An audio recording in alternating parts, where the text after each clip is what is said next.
bit to the edge of the simpa of, like when the flame's on the stove and it's growing out of control. Brahmachodra, Buddhist Bodhisattva, known from Prince of Cape Breton Island. Gompa talked about this, getting unstuck. She said, it's just like it's popping up. Catch it right in the center. I think I caught it. I was on Facebook, and administrator says you can't join.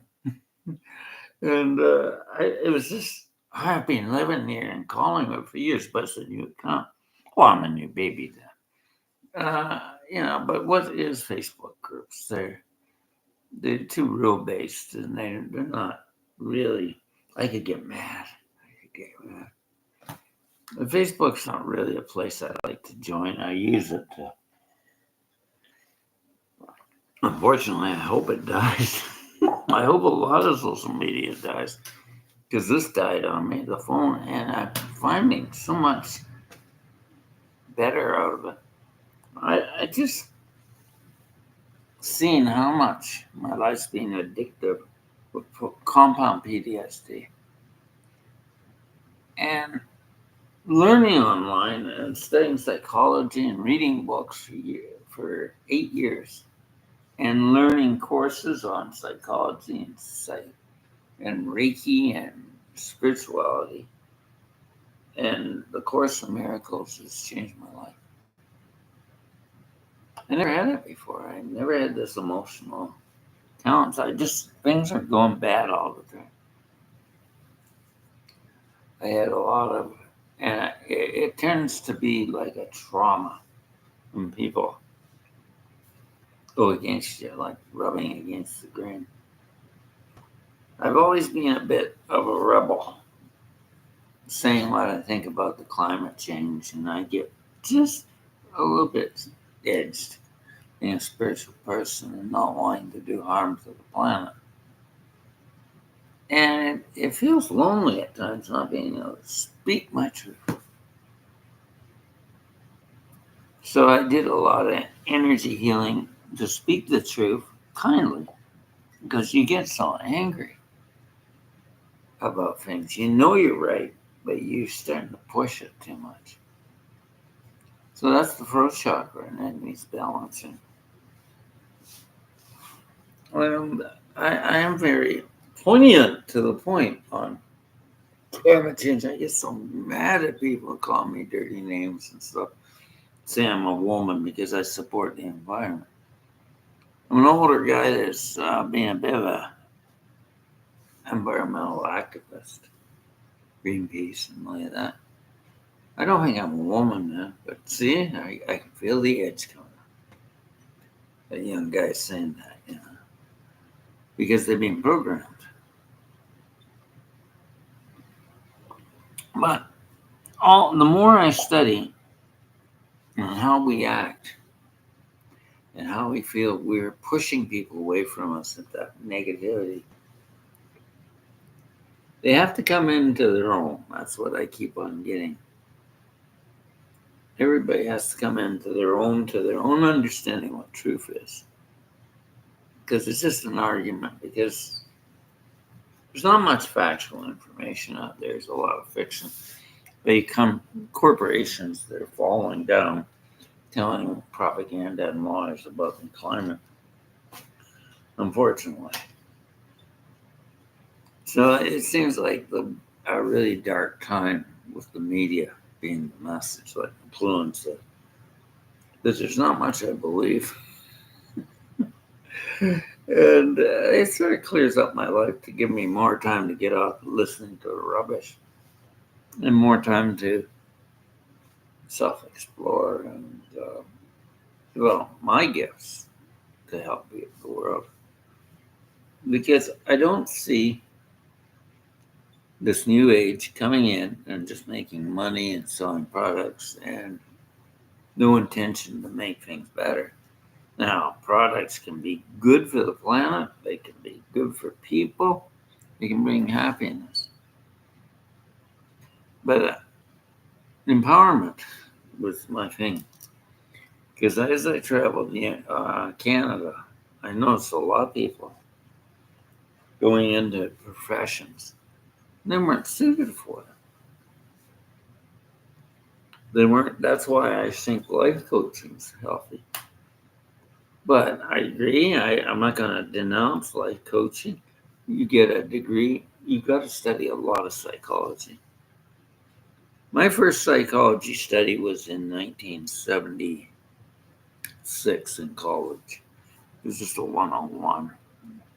And then I studied Buddhist psychology for a long time. And I've studied Jungian. I don't think much of Freud and analytical. I'm not an analytical therapist. As personally, I think we're in a judgment system, analyzing people and putting symptoms together and just trying to heal something that might not be the illness. Whereas discovering trauma brings out most illnesses. And of course, we go for trauma. I've got an ancestry of trauma, the Aboriginals of Australia. And I get edged when it's like the door being closed on Facebook, but that's digital reality. I've never had people really shut the door on me in places, except one place, but he was a narcissist and didn't like me. Threw me out. And I was going by like this all the time. I was really mad. But he went out of business, and then I realized, nice one moved in. I realized that karma comes to those that do harm to you. And it's not revenge, it's just they're attracting dirty energy into their lives, and bang, they go. So, intention is a simple principle of keeping a pure heart in what we do in life. I'm poor now because I didn't get started. But I did a lot of self-healing, and I found out how to get the business started.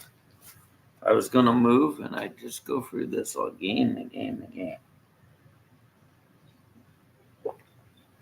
Like you're going through financial problems because you can't keep up with these darn subscriptions and stuff.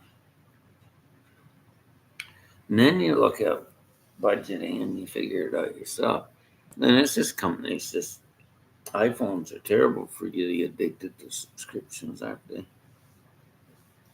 Yeah, so I just went off them. And I know what I need. Minimalization.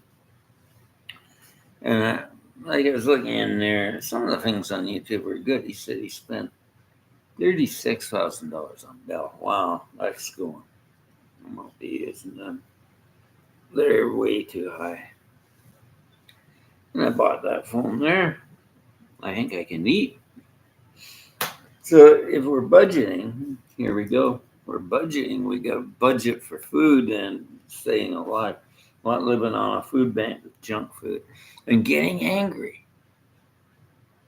But the only one to blame is not me not waking up.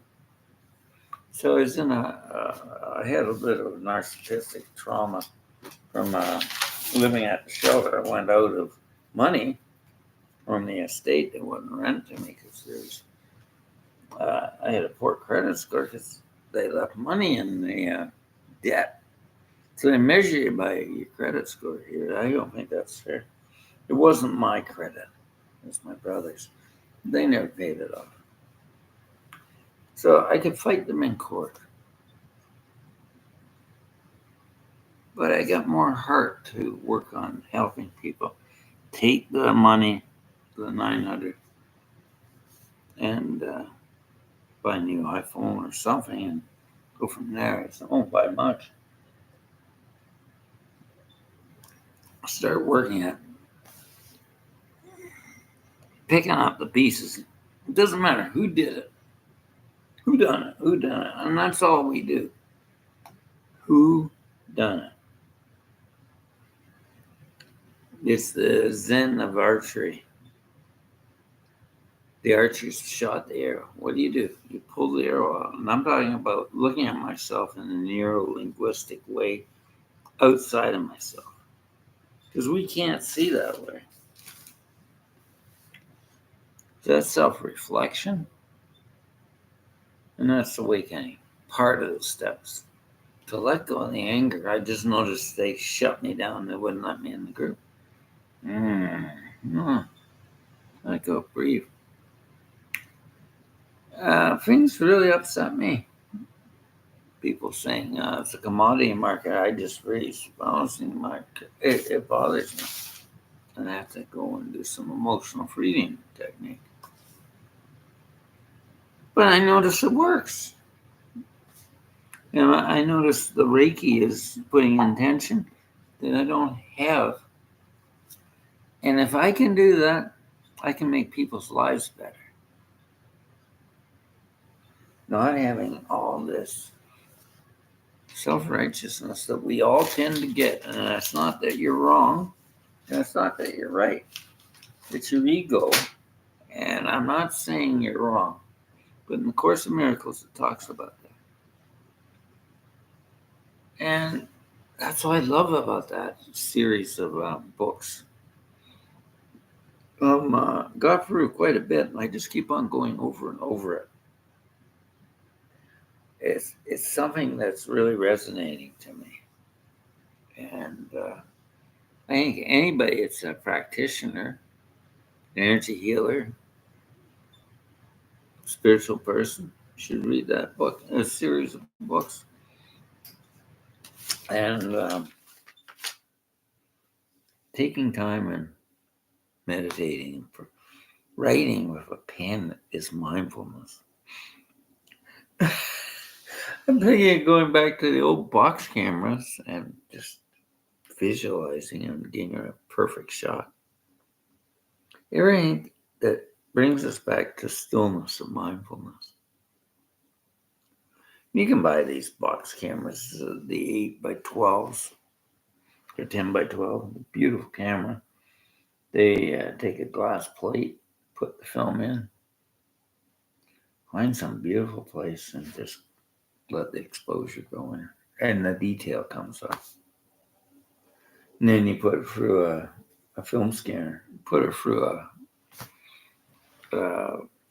a really good scanner, and you can put wall mirrors up with detail with that film. I do like the technique of film photography. I'm a bit old-fashioned. I